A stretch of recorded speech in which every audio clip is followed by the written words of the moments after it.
qu'on soit en Afrique, en Europe, où que l'on soit, si tu es tombé, relève-toi. Et fais un effort de ne plus tomber. Parce que la sanctification est un bouclier dans le monde spirituel. La sanctification n'est pas pour Dieu. Qu'est-ce que Dieu a à faire? Tu es saint ou tu n'es pas saint. Il était saint avant que tu ne sois. Mais quand il te dit crains, quand il te dit sanctifie-toi, c'est pour ton bien. Parce que Dieu peut te pardonner, mais les conséquences peuvent suivre. Dieu peut te pardonner, mais l'ennemi peut prendre des choses sur le plan spirituel et les retourner contre toi et ta postérité. La crainte de Dieu est toujours profitable.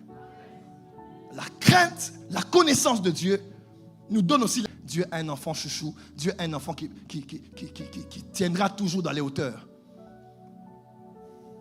Je suis Joël Francis.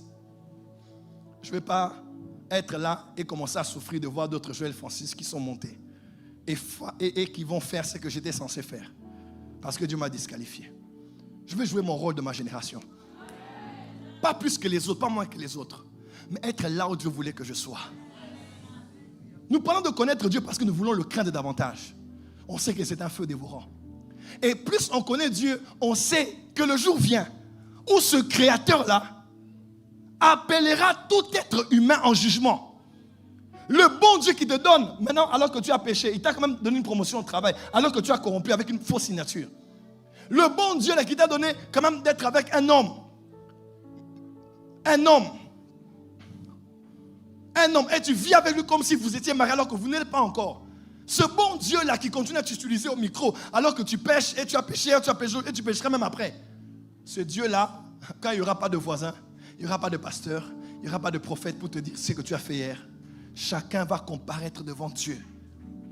Et nous qui serons enlevés, nous serons face à face avec Dieu.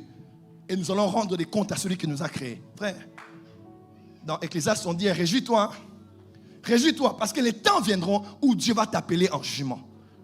Dis à ton voisin, nous le connaissons pour le craindre davantage. Dis à ton voisin, nous le connaissons pour le craindre davantage. Dis à ton voisin, le jour arrive où nous allons tous comparaître. Voilà pourquoi ne jugez pas les autres, jugez-vous vous-même.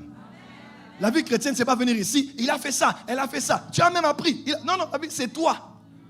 Parce qu'on ne comparaîtra pas en couple. On ne comparaîtra pas en famille. On ne comparaîtra pas en communauté et en église. Chacun comparaîtra, chacun à son tour.